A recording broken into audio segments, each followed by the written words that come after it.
We moved back 10 years back, 7 days before the destruction of South America, right after Esther had basically bombed the capital city, Bogota.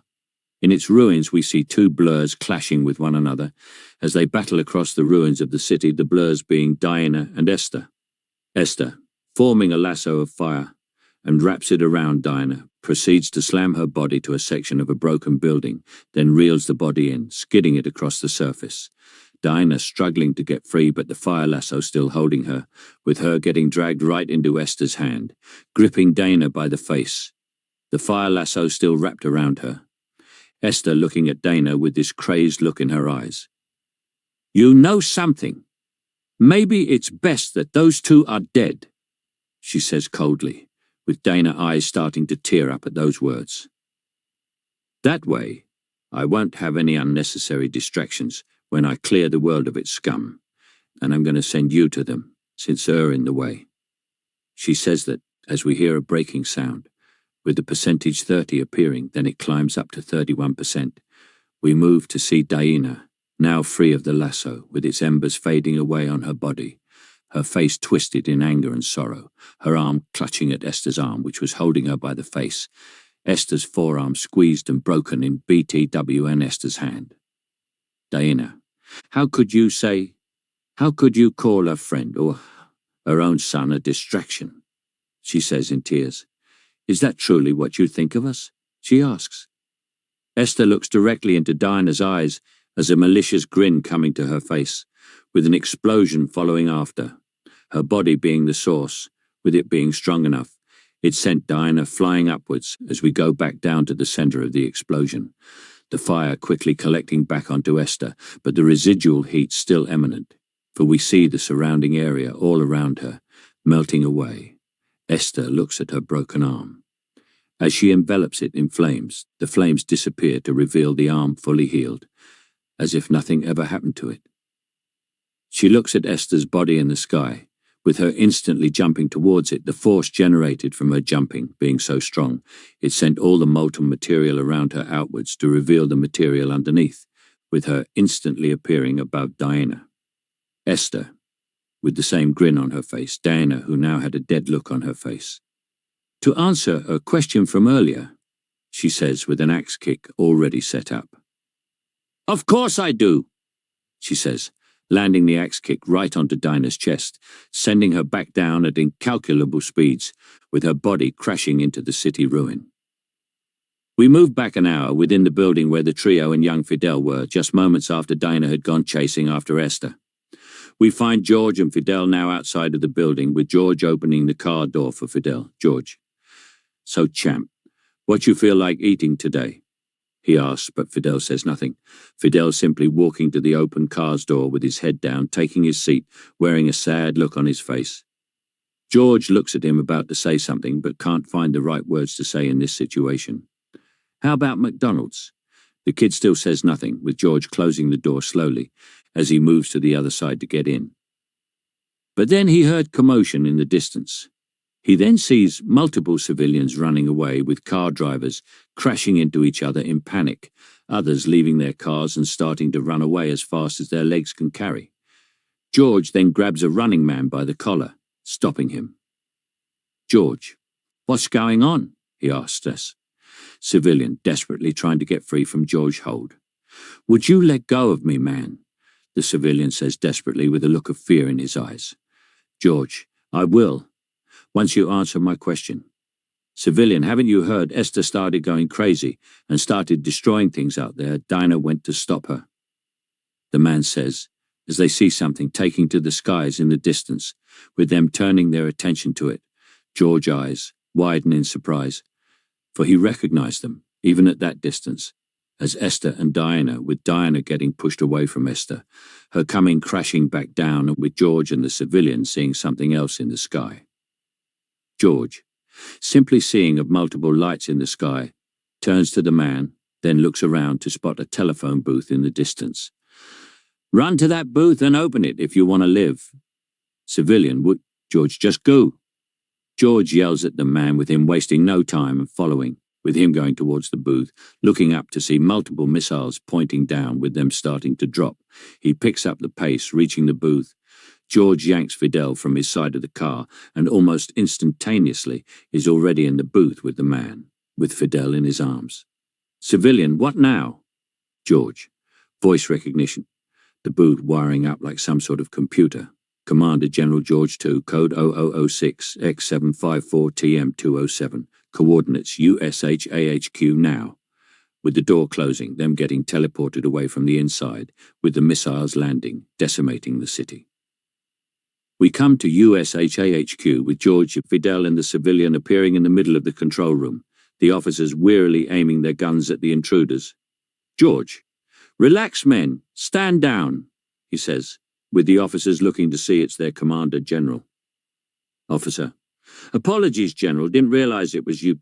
George. Save her apologies for later. Get the kid to his room, get this man to safety, and get me in contact with the leaders of every country in South America pronto, he orders. Officers. Yes, sir. As they start doing so with no questions asked, an officer taking Fidel, who was still in silence, another taking the civilian, with others contacting the country leaders. Moments later, the screen lit up with the S America country's flag on them, with Brazil's president speaking up, his voice coming from the Brazil flag on screen. Brazil's president. This better be worth it, General.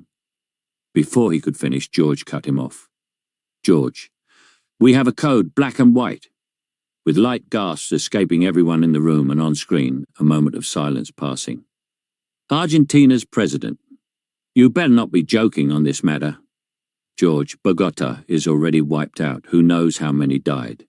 Now we'll repeat again. We have a code, black and white. Now if you don't want anything to happen to a PPL, you know what to do now. Get to it, he says. Colombia's president. He is right. My capital has been wiped out, he says with a moment of silence occurring as one by one the presidents end the call. We move all S America's countries to see the presidents making calls to their military, their supers, officers, navies, everyone, alerting the code black and white. With the country's armies and heroes receiving this, we then see the screens of across the entire continent, if not phone screens, TV screens, car mini screens, planes mini screens, every technological screen across the entire continent, switching what was on to show a black and white screens with the abbreviations of BVW on them, the civilians looking to the screens in horror, with heroes, the military, the officers, everybody moving to where the civilians were, directing them away from their homes, workplaces, etc., all across the continent, for it was a massive continental evacuation, with them getting the people to the oceans, where ships were waiting to take the people of the entire continent, all over the coasts of the entirety of South America, and some to the airports, and the planes and ships which were already in flight. Heroes with flight-like abilities had moved to these vehicles, in the intent of guiding them away from the continent, towards the other continents, preferably those which were closer. Others were led to massive carrier ships which were out at sea, and built big and durable enough to house planes as big as 10 Antonovs. And these carrier ships also had the runways capable and long of allowing safe takeoffs and landing of 2 Antonovs at the same time, where most planes were directed to these carrier ships, the carrier ships earning the names surface whales. The other continents received warning that the code black and white was happening within South America's continent, with them going with zero hesitation, sending out some heroes to help with evacuating, together with some of their forces and ships which were to cater for carrying the excess people. Even the telephone booths were being used to teleport the civilians, with many forming lines, with heroes and military forces, ensuring everyone stays in line, with one situated at the booth itself, using the voice command to teleport the civilians 3 at a time to another booth within another cone intent, with other heroes and officers receiving the people there. Now what is code black and white, you may wonder? This was a special countermeasure brought up to the world powers by George himself.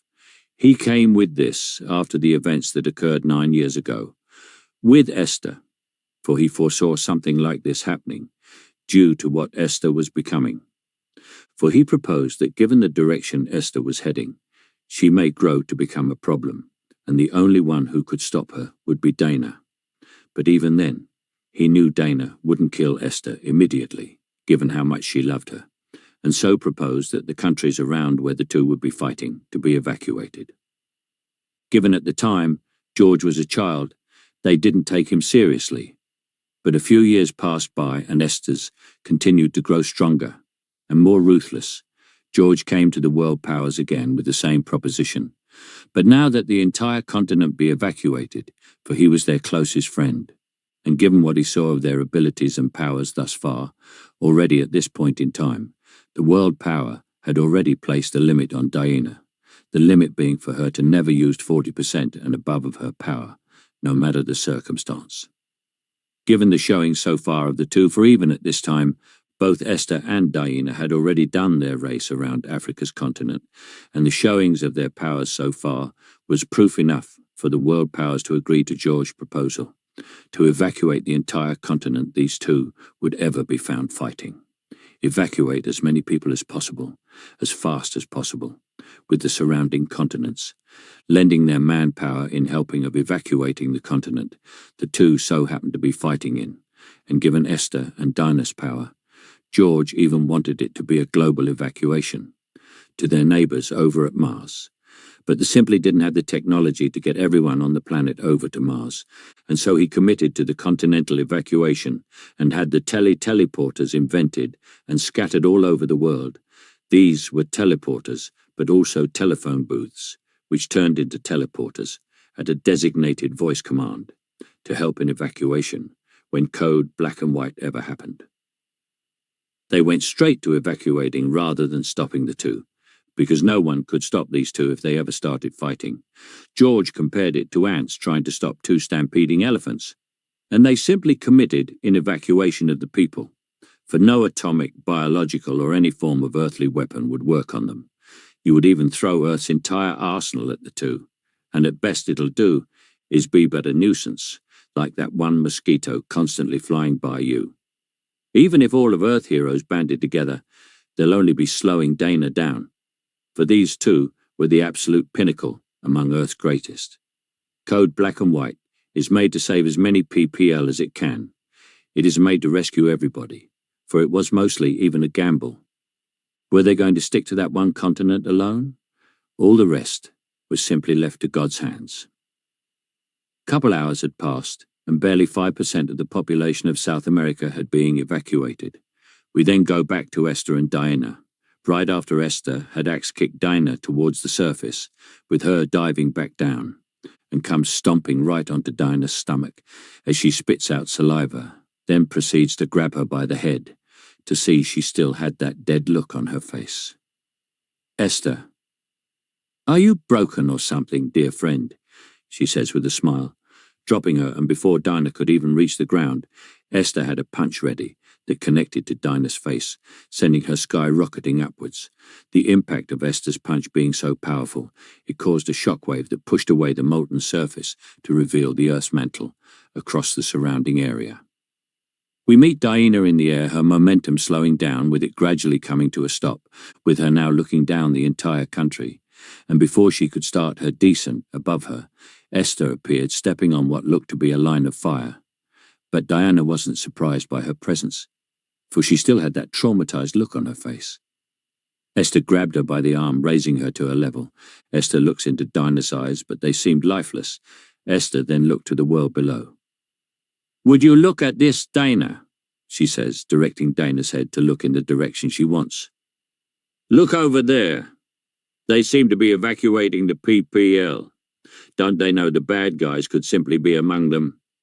Daina, on hearing those words, her eyes slightly went wider, with her looking to where Esther was forcing her to, in the distant cities, settlements, and all around the ruins of Bogota, to see the heroes and military were trying their hardest to evacuate as many as they can, leading them or trying to lead them to the furthest parts of the continents.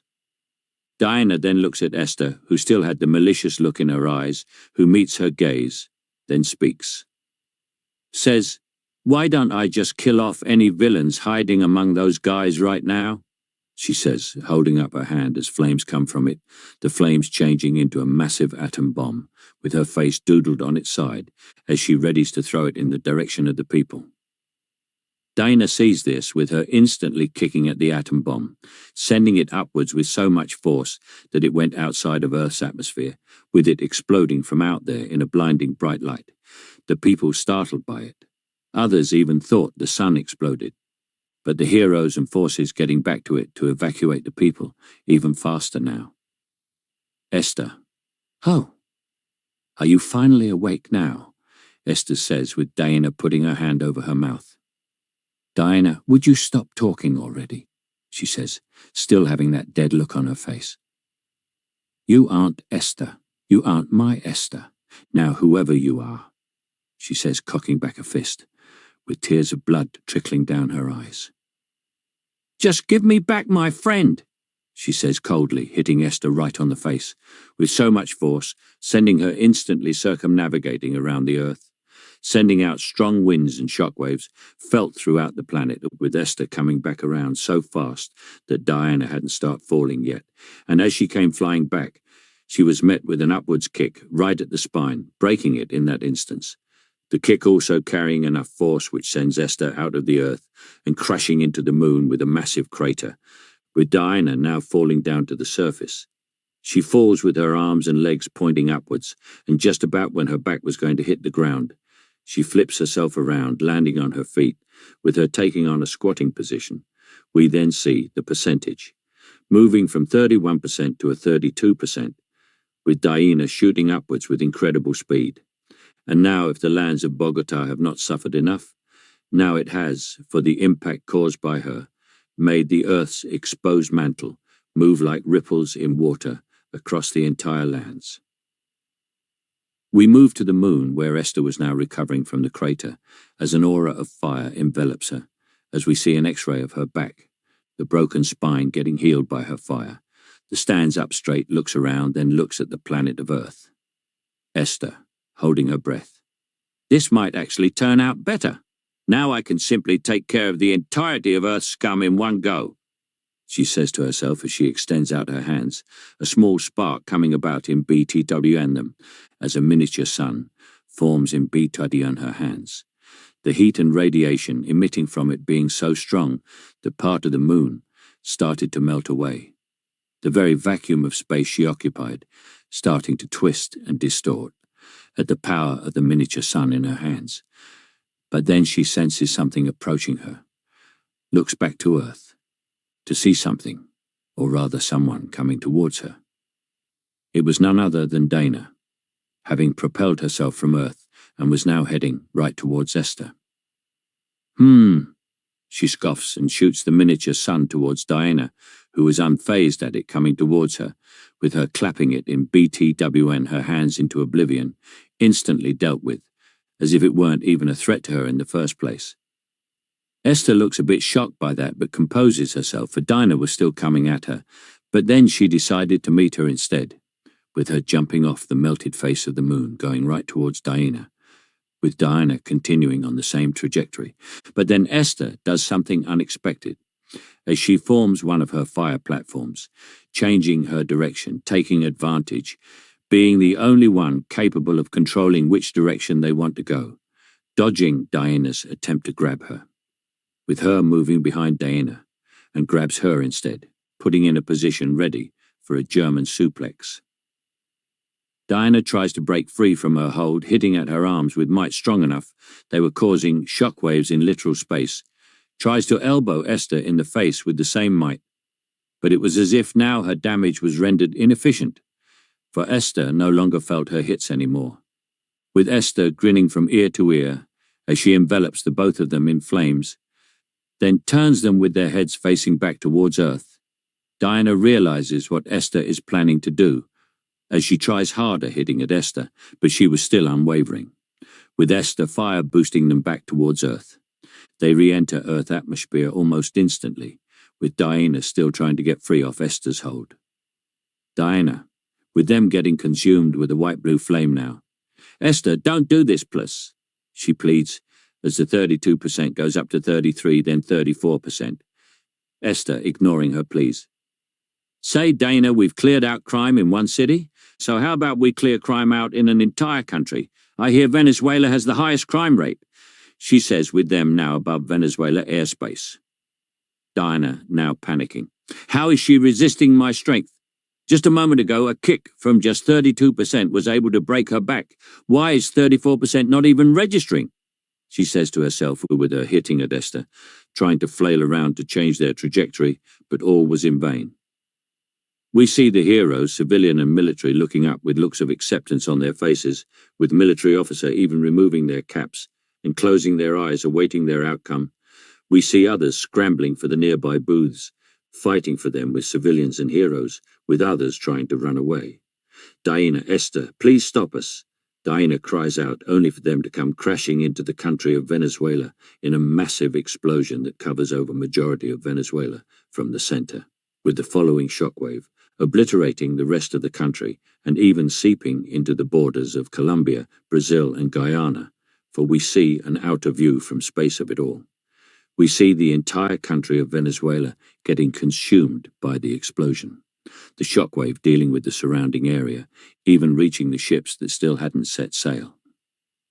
We move to George, who was still back at USHA HQ, watching over everything. George. No, he says quietly, with the rest of the room gasping and staring in shock at what just happened. God damn it all, he says in anger. We move forward about a day later, with Esther and Daina still fighting.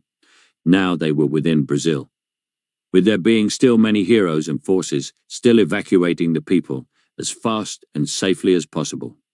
For across the entirety of South America, only 36% of the entire population had been safely evacuated, even with the help of the other continent's heroes and the rest of the top 10 at the time. They still couldn't get out, with 9% of the population of South America having dying. 3 days later, we come to see Brazil being the country to now have fallen, with the only thing standing being the statue of Christ the Redeemer. Half of it was destroyed. At this point in time, Daina had realized the reason as to why Esther wasn't taking damage from her attacks now was because she was escalating to exceed the level of power she was faced with. She couldn't tell what was the cause of this escalation, but she made the deduction after piecing all of Esther's past showings and how she was always coming back stronger, even when the two had light spars with one another. She realized every time Esther was hitting just a little harder and taking more of her hits with less to even no damage taken. And this battle proved the suspicions. For now she is taking over 30% worth of her strength, which years before she was barely able to keep with 20% of Daina's strength, for during the race around Africa, Daina was using about 20% of her power to win. At this time, evacuation was up to 48%. Deaths/losses of people was now at 11%. The fifth day evacuation was up to 61%, deaths 12%, with Argentina, Bolivia, and the rest of Colombia being wiped out, with Daina and Esthers battling it out still. By the end of the sixth day, the countries, Peru, Uruguay, Suriname, Chile, Ecuador, and Guyana, were wiped from the face of the earth, with evacuation now at 70%, deaths at 20% worth of the population. It was now the morning of the seventh day of this long battle, the dim yellow light of the sun rising over an unrecognized part of the land, for it was destroyed beyond recognition. Daina looking a bit beaten up, with slight burns, scrapes and cuts on her, looking tired as well, with Esther towering on half of a building, looking down on her, with her having no visible injuries, just mere scratches at best. Daina spits out a tooth. She got stronger, she says to herself, as we see the percentage from earlier was now at 35%. I thought keeping my power constantly at her level would be enough, but somehow she is even stronger than my 35%, she says, looking up to Esther. Esther, looking down on Daina, dark clouds coming over them, rain starting to pour heavily. 7 days, and yet are still alive, she says. Guess that makes sense. You were always the stronger one of the two of us, so are still holding back on me, aren't you? Daina, slowly walking towards Esther. Maybe if I go a power, she can't adapt too. If adapting is even what she is doing, the only point of power I can think of that'll guarantee she's not adapting to would be 40, unless she is also holding back, she thinks to herself as we see the percentage climbing from 36 to 37%. Damn it all! Guess I have no choice, she says as her steps start causing earthquakes all over the entire continent, with the countries left still evacuating about 10% of the remaining population, being Paraguay and French Guiana, feeling this power from where they were. You really do feel nothing right now, huh? No remorse nor regret for killing millions, including our very own friend and son, she says coldly, exuding a physical pressure over the ruins, flattening out her general area around her, the rain that was there starting to evaporate away before even hitting the ground. Esther looks to Daina with a look of surprise on her, as the surprise is quickly overcome by an evil grin across Esther's face. Esther, so you've finally decided to get serious, she says as heat starts emanating from her being, the surrounding area going molten, the heat changing to an aura of orange fire, then a vigorous white-blue flame, with it rising to the sky, enveloping the entire city behind her, with Daina exuding a physical pressure on her side of the ruins, flattening out the entire area with the flames and pressure, clashing with one another, neither seeping into the other side, with the dark clouds being pushed away from their power. We then go back when it was still night out before the sun rose, to find George now out in the lands of Paraguay, with one of the current top tens, an old medium-height man, a bald head, fighting to keep the 5 strands of grey hair left on his head, with a katana held at his waist, and a female wore a dark purple cloak with a pointy dark purple hat on her head. The old man was ranked 3rd of the top 10 heroes. Name was Hamada. The female was Mona the mage, although a member of the top 10, but wasn't ranked. They were helping out in Paraguay together with multiple heroes in evacuating the country, with other heroes together with the rest of the top 10, situated in French Guiana, evacuating that country. George to the 2. Glad you 2 could make it, especially you, Mona. We appreciate the help from the magical realm always, Mona. I'm sorry I couldn't make it sooner. Just recently got word of what's going on, Mona says solemnly. George, no need for apologies. This is our world. After all, we're just glad to have someone like you to help. Mona, nodding. So what can I help with, George? Just help in evacuating as many PPL as possible, he goes to say as a thought comes to mind.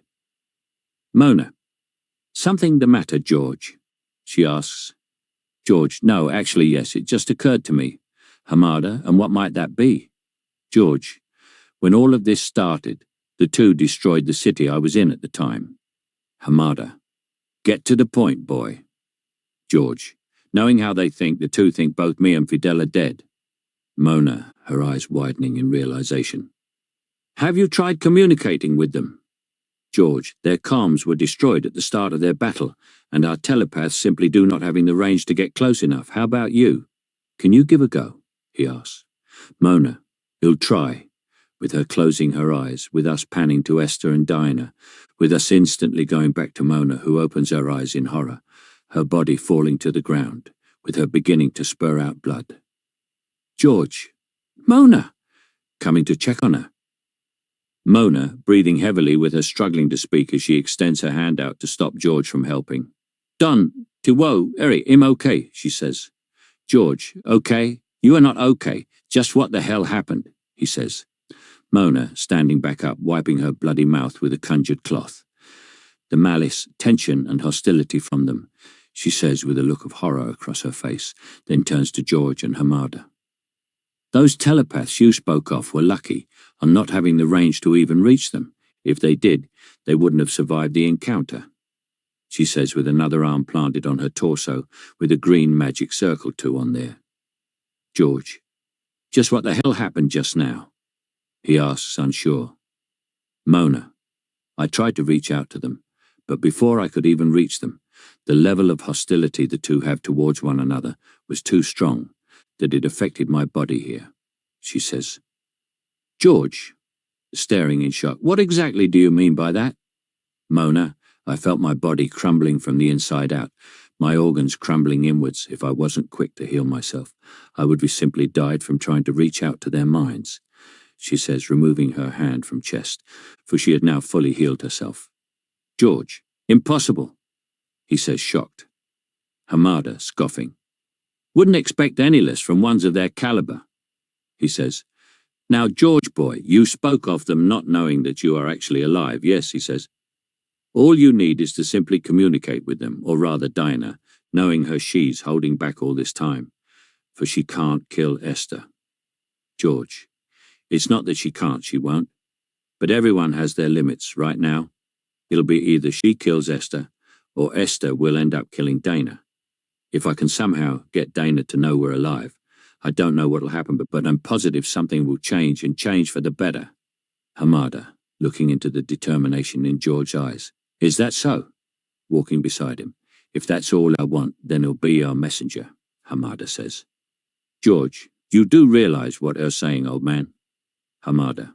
I have lived for 108 years. It has been long past my time. Then turns to Mona. You, magician? You yield somewhat of protection, do you not? Mona, I do, but the power the two constantly exude is beyond the kind of barriers I can muster. I'd be disintegrated in less than 5 seconds, Hamada. That's more than enough time, George. You realize we wouldn't even be receiving back a body, right? Don't you have grandkids to get back to? Hamada, my boys are strong, he says, removing his sheathed blade together with its hilt, then gives it to George. George, why are you giving me that, Hamada? If I'm going to relay a message, or going to give this weapon to my eldest grandson and that boy, he says as he goes silent. Just make sure the boy received the blade. George takes it. George, the radiation from that land would melt her from the inside out faster than you can even think about it. Hamada, I know, turning back to Mona. Magician, take me there. Mona, looking to George. Are you sure about this? Hamada, why are you asking him? It is my life, he says. George, smiling, what he said. Mona, all right then. Would have less than 5 seconds, then her body will start to fall apart, literally. Hamada, let's get on with this, turning to George. All I have to relay is simply, they live, right? He says, with George nodding to him, yes. Mona cast multi-barriers over Hamada as the sun rises over the horizon. Mona, I'll be teleporting you right in BT Dbuendum. That way, you'll get ample time to say what you will, for right now they are basically letting their power do the talking. I can nullify the power surge they are currently outputting, but the ambient radiation and heat would tear through my barriers shortly after. Hamada. Simple enough. Now let's get on with it already. He says, with us moving right to where Esther and Daina were having their power off, we then see Mona and Hamada teleporting thousands of feet in the air, as we see Mona's skin burning up, with a layer of Hamada's barriers being broken. Mona, looking at her burning skin. Even from all the way up here, their power can still reach us, turning to look back down. I still haven't fully mastered this spell, so get ready, for you are going to appear right in the middle of them. It'll nullify the active energies, but I still can't use it to fully nullify everything else. Hamada. Yes, I understand the warnings already. Just do what you've got to do, he says as Mona slams her hands together, then casts. Mona, battlefield nullification. We then see down below Daina's pressure and Esther's flames simply cease, with them looking confused by this. Esther, huh? As their eyes move to the distance, BTW in them. Hamada, who had appeared in BTW in them. Well, he'll be the magician, he says as the barriers that were on him instantly shatter, with his skin starting to burn away as he falls to the ground, his body beginning to melt away. 5 seconds, they said, he says to himself, his life fading away fast. Daina, realizing who it was. Hamada! She screams out with her coming above him. Hamada, who was now at death's doorstep. Seems I can no longer see, hear, nor feel, he says to himself. I cannot die yet. I still have to accomplish my purpose for coming here. I hope she is the presence I sense above me. he says to himself. We see Daina holding his collapsing body with Esther simply looking at the two. Daina has a look of horror on her face. Daina, why did you come here? Answer me, damn it, she says in pain with Hamada's melting body slowly lifting to Daina's ear, with Daina bringing her head down. Hamada, in a weak voice, they live, he says, with the rest of his body melting to mush in Daina's arms. Esther then starts to walk towards Daina, who on hearing those words went unmoving. Esther, what the hell was that about? But is left unanswered, then senses something far above the clouds. Esther then looks up to see Mona far above in the sky, who realizes the Esther looked to her with her teleporting away, and back to Georges' location, with a fast-beating heart, that it threatened to simply burst out of her chest. Esther then turns her attention back to Daina. Esther, the mage? Interesting, with her gaze going back to Daina, who still remained in the same position. So why did they have the old man come here to his death? With what he said to you, I'm curious to know, what would have them send an old man to his death? She says as she hears mumbles from Daina. What was that? She asks. Daina, I'm so glad, she says softly, whimper being heard through the words. Esther, oh glad, she says surprised, with Daina turning to look at Esther, her face having a smile, with tears falling down her face, taking Esther off guard with her move back a bit. Daina, they're alive. Esther, Fidel and George, they are both alive, with her getting back up. It's sad Hamada had to die, but Fidel and George survived. Esther, a look of horror eminent on her face. Shut up! She screams out, her face twisting in anger, confusion and sadness. It was just a quagmire of emotions written on her face. Daina, with her calmly walking towards Esther. Come on, Esther. Let's just stop all this fighting already. Let's just go back to what we were. I don't care what happened. Let's just go to how things were, she says, walking towards Daina with open arms. I'm sure George and Fidel would. Before she finishes her sentence, Esther speaks. Esther. Die, she says in a cold tone, biting at her inner lip with blood dripping from her lip, with it instantly burning away. Daina, what? She says looking at Esther, whose heat aura was growing. Esther, please come back to us, she says moving towards Esther. Esther moving away from her. You stay away from me, she says with her instantly taking to the skies. Daina, Esther! She calls out, but Esther was now long gone, for she was now in the stratosphere. Esther, with tears in her eyes. What is this feeling? Why am I crying? Why? She asks with no one answering her questions, as a maniacal laugh starting slowly coming from her, with her falling back down, then stops. That's right. I still have to kill all the scum. She says then looks to see she was above what remains of the continent of South America. I'll just blow them away in one go, she says with the crazed look in her eyes coming back to her. She clenches her right fist, as we see the air around it, burning and changing to a vibrant white-blue plasma, sending out a shockwave that cleared the skies entirely off clouds. Back to Daina, who looks up in shock to see what Esther was up to. Daina looks around the lands. Why won't she just stop all of this? She says with the percentage climbing from 37% to 38%, then 39%. There's still a lot more PPL who haven't been evacuated, she says, her words a bit shaky. We go back to Esther. Esther, looking back down, the crazed look still on her face. Billion. Bomber, she says coldly, the hit emanating from her fist, being so high the atmosphere itself was burning away, with her instantly diving back down, now within a field of plasma, falling down with her. But then we see the percentage hitting 40%. End